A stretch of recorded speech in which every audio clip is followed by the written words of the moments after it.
Today we're roasting a channel that is the best of its kind on YouTube, but it isn't getting any traction. Okay, so literally hundreds of you guys submitted your channels to be roasted by us, and the only logical way we could think of to choose who to roast was to shoot very dangerous projectiles at your face. You can't say it like that. Anyway, we shot the projectiles and we chose two lucky people who happened to be David and David. So it's Battle of the Davids, and our resident artist drew us a lovely target, and we narrowed down which of the Davids would win by both doing an accuracy test and shooting our deadly projectiles at the target. Julia ended up winning the contest, so David, you are the winner. But don't worry, David, we said we wouldn't let you down, so we're gonna put some tips in the description for you too. All right, let's roast. All right, so let's back up. We said he is the best channel of this kind on YouTube. Best is maybe a slight exaggeration, but honestly, one of the best. Among the competition of violin channels, there are very few that are this good quality, but he's got like just over 2,000 subscribers and about 500-ish views on most of his videos, and I think he can do so much better. Yeah, so let's just take a look at his production really quick. His video quality looks amazing. The sound is really great, which of course on a violin channel would be super, super important. And then things like his intros and his hooks, they're super engaging. There was one specific one that you saw where it was like the voiceover came in and then music and then visuals on the screen. Like, it was really engaging. And so it was just shocking to see that he is getting so few views. This exercise is the next step in opening up your string crossings. It's called pinky push-ups. If you haven't already checked out my bow exercise video on TikToks, it's right here. And he's a pro violin player, like he obviously knows his stuff. Everything pointed to this channel being much more successful than it is. So we did some digging. We were pretty confused. I think we spent like days or like hours, but like days and dog years probably, trying to figure out what was going on with this channel. But I think we figured it out. It's supposed to be a roast. We need to get meaner. Yeah, I'm not very good at that. Okay, well, your video types are stupid, right, dumb. You suck. No, but really, like the video types here, I think is what was the biggest problem with this channel that we saw. Yeah. It's just that right now, and I think David, I think you realize this because we can tell you've switched video types. It looks like you've pivoted your video types a few times now. It looks like you started with some videos where you did like pro plays, like a specific song, and those got like from 10 to 20,000 views. They did pretty well. But from there you went to playing individual songs, just kind of more randomly, and now you're doing what looks like kind of very basic foundational violin skills. And out of all those types of videos, it looks like the skills are getting the fewest views. Yeah, and we saw that you did a community post trying to figure out what your audience wanted, so you've definitely been strategic about this. You aren't oblivious to probably this problem and that you need to figure out your direction and have consistent video types. And a lot of your audience did say that they wanted the tutorial videos. In fact, I think like 44%, the majority of them selected that answer. But there's a few things. So the first one is only 50 people voted. That just isn't representative of your entire audience. You don't need your entire audience to vote on a community post, of course, but the problem is that the people that see a community post and are more likely to vote on a community post just aren't a good representation of what your entire audience wants, especially if you're trying to grow your audience to be more broad, which you kind of need to do at this point because you don't have a huge audience.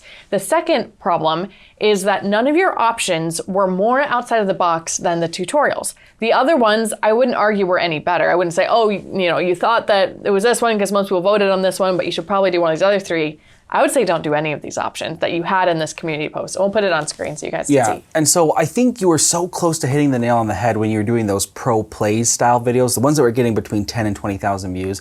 I think that you were so close with those, but maybe you just didn't want to be pigeonholed in creating that type of content. We have identified a way for you to get that kind of views and probably even more views without feeling pigeonholed and super repetitive. Okay, so right now you're working on tutorials and they are very on the nose and kind of most likely to get search traffic.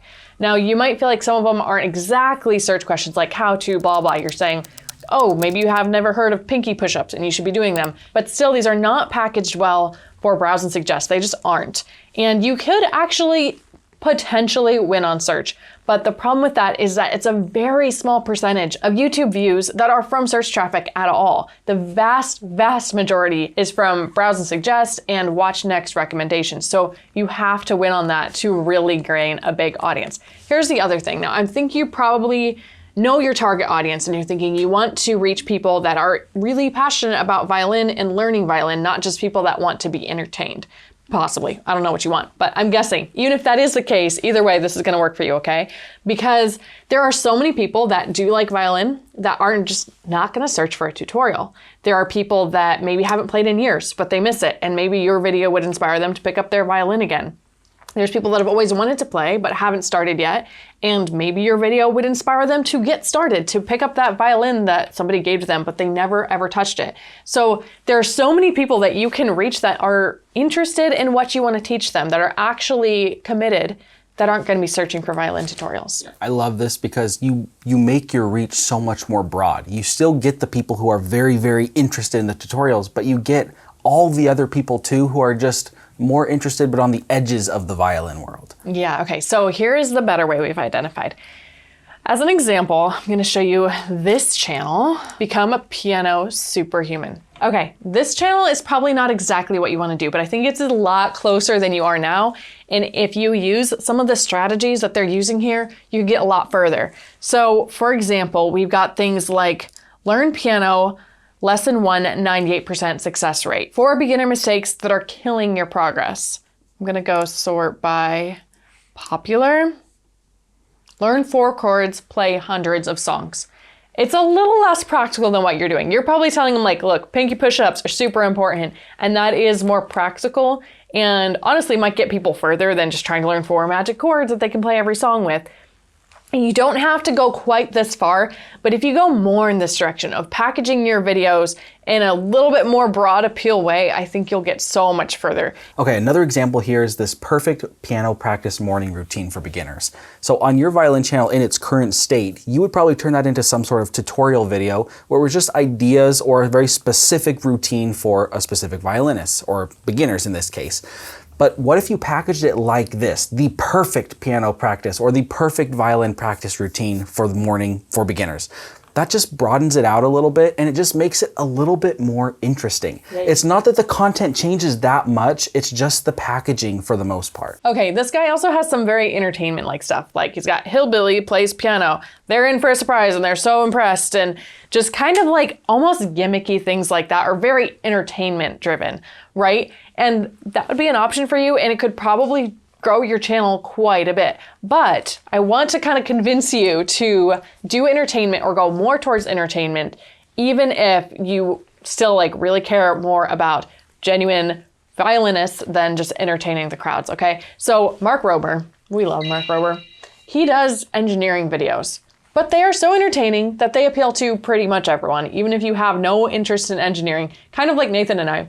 We're not into engineering, but we both enjoy Mark Rober because his videos are so interesting. He combines entertainment and education so well. So the best way to reach all the violinists is probably to sprinkle in some entertainment if it feels genuine to what you're going for on YouTube. I don't want to tell you too much what direction to take because that's a very personal choice, but I just want to throw that option out there. Yeah, and you can just take it exactly how far you want to take it. If you think of it like on a scale of 1 to 100, maybe you don't want to be in the 80 to 90% of entertainment style channel. But if I would probably call your channel right now on these past 8 or 9 videos, you're probably like a 5 on the scale of 1 to 100 of entertainment. What if you just boosted it up to like a 25 or a 30? I think you get a much wider audience and have an impact on so many more people. Here are 9 ideas that are more broad appeal and not gimmicky that I think would do awesome on your channel, just to get you started. Okay, let's talk a little bit about marketing. So thumbnails and titles.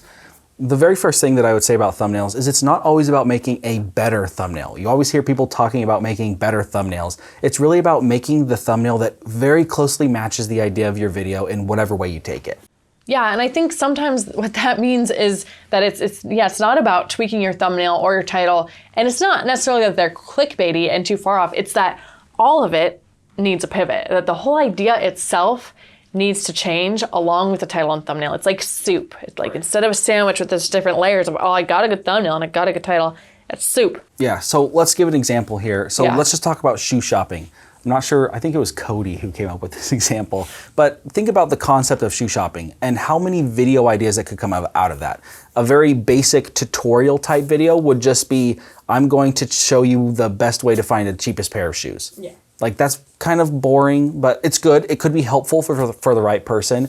What's something that's like a little more entertainment that we think that we could do around this topic? So you could do like, I tried to see what the best deal on shoes I could get. This is like, this isn't a title.